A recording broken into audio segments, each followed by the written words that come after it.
Hello, welcome to English for Everyone, where we practice real-life American English. Today we're going to learn some great expressions, so let's get started. Today we're talking about the word fit. This is a noun. It's a countable noun, so we say a fit. And you can use different verbs. You can say have a fit, you can say throw a fit, and you can say pitch a fit. And they all mean pretty much the same thing. It's when someone gets really upset. They're very angry. They're freaking out. They're having a fit. They're throwing a fit. Or you can say they're pitching a fit. These expressions come from a situation where you have a child and the child doesn't get what they want. So the child starts crying and yelling and screaming. The child is throwing a fit. The child is having a fit. Or the child is pitching a fit. That's where the expression comes from, but we can use it for adults too. When an adult gets really upset, you can say they're having a fit. So I can say, don't have a fit, don't throw a fit, or don't pitch a fit. They're used for adults and children. Let's hear some examples with have a fit. Florine will be having a fit if I don't get home on time tonight. I'll lock the door and you have a fit about it? My good shoes, my mom's gonna have a fit. Please, don't have a fit. Example, I can say the child is having a fit because the child is very upset. Let's practice. Is the child having a fit? That's right, the child is having a fit. Let's hear some examples of throw a fit. Oh, she threw a fit at school. Here's my brother. And if he doesn't get to watch People's Court in about 30 seconds, he's going to throw a fit right here on your porch. Oh, man, I'll tell you one thing. She know how to throw a fit. I'm not much of a drinker, and I got sick all over Caitlin's bath towels, and she threw a fit. Ruth threw a fit that there wasn't enough for a swim. She'll throw a fit if I let her damn plants die. She threw a fit and smashed her Johnny Mathis Greatest Hits album. And she got grounded, so now she can't come to my pajama sleepover party. You're really gonna throw a fit because of the way I want my plates? Well, it is my belief that the store has been growing increasingly sad and today threw a fit in fear of my egress. So the same situation. The child is throwing a fit. The child is very upset. Let's practice. Is the child throwing a fit?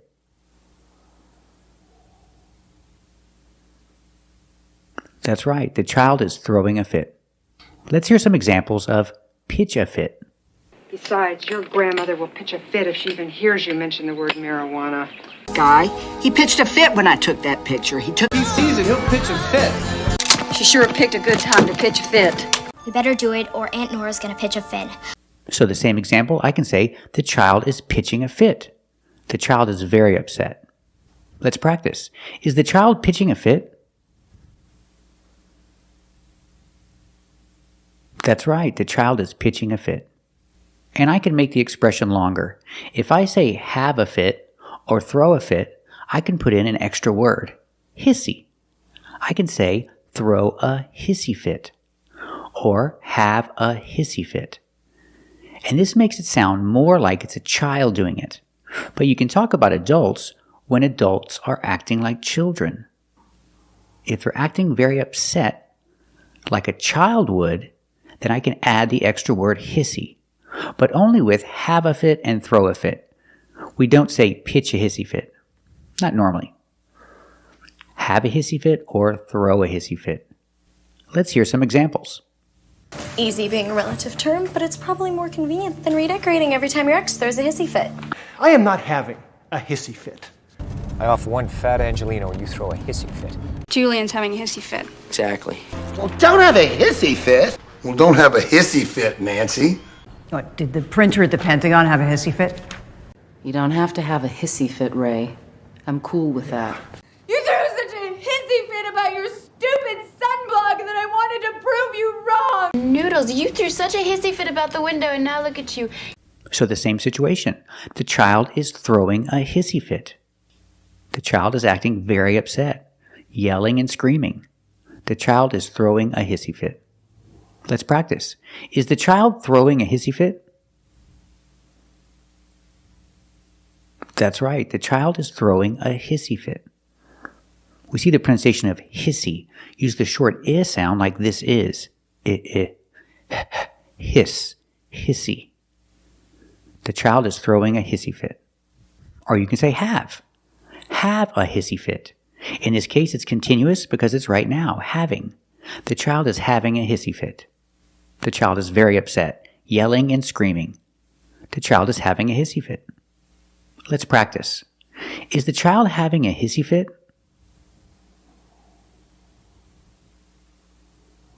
That's right, the child is having a hissy fit. So remember, only use hissy, a hissy fit, if you're comparing the person to a child. It can be offensive sometimes if you compare an adult to a child, saying they're behaving like a child. So be careful with this one. And we have another word that means the same thing as fit. And that word is tantrum. Pronunciation, use the short ah sound, tantrum. The tr makes a ch sound like chicken. Tan-ch plus the r, ch. Tantrum. The last vowel is a short sound like cup and up. Together, tantrum. So a tantrum is the same thing as a fit. Now, what verb do we use? We don't say pitch a tantrum. We say have a tantrum or throw a tantrum. They're both used. So let's hear some examples. He's throwing a tantrum, threatening to quit again. Man, her child's about to have a tantrum. Now, you've had your little tantrum, and you said some things in anger that I am willing to forget. Then he had a temper tantrum and threw his shoes across the gymnasium. Okay, please don't make me throw a tantrum. Whammy, now we have got a full dress tantrum going on. A little less tantrum and a little more fact. Then he threw a tantrum, and I yelled at him. Come into my office and start throwing some tantrum because you can't finish what you started. Tell me, are you gonna have a tantrum? Throw a tantrum every time you call and I'm not home. So again, the same situation. The child is throwing a tantrum. The child is very upset, so the child is throwing a tantrum. Let's practice. Is the child throwing a tantrum? That's right, the child is throwing a tantrum. Or I can say have a tantrum. In the continuous form, having. The child is having a tantrum. The child is having a tantrum because the child is very upset. Let's practice. Is the child having a tantrum?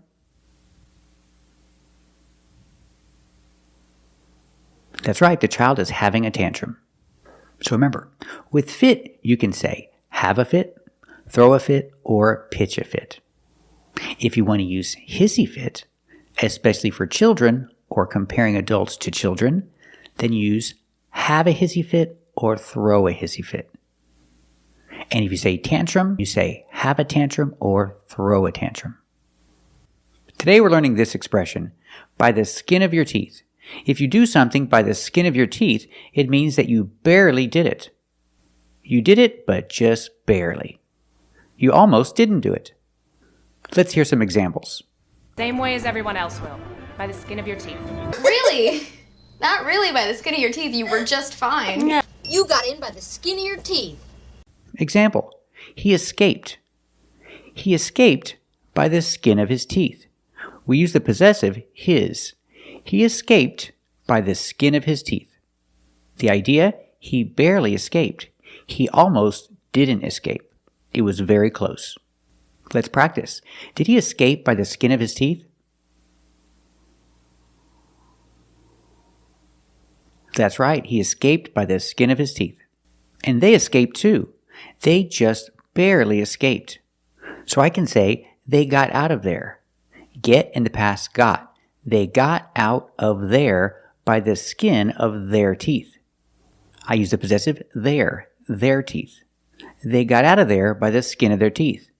We hear the pronunciation for got out of there. Got out of there. Got out of there. The T in got is a fast D. Gotta. Out is ada. We don't say out of, we say ada. Got out of there. You can pronounce the v, got out of there, but you don't have to. They got out of there. They got out of there by the skin of their teeth. The idea, they just barely escaped. They almost didn't. Let's practice. Did they get out of there by the skin of their teeth? That's right, they got out of there by the skin of their teeth. Or a different situation. She's studying really hard and she's passing her classes, but just barely. She's almost failing. She is passing, but she's just barely passing. So I can say she's hanging on. She's hanging on by the skin of her teeth. She's passing her classes, but just barely. She's hanging on by the skin of her teeth. You hear the possessive her pronounced by the skin of her. You don't really hear the H because the word her is not stressed. She's hanging on by the skin of her teeth. Let's practice. How is she doing in school? Is she hanging on? That's right, she's hanging on by the skin of her teeth. So remember the expression, by the skin of your teeth. You can use it for different situations when you do something just barely. When you just barely do something. And remember to change the possessive. Your teeth, my teeth, his teeth and her teeth, or their teeth. Thank you for watching. And if you like this video, subscribe to our channel. And if you want to become a member, click the join button. And we'll see you next time.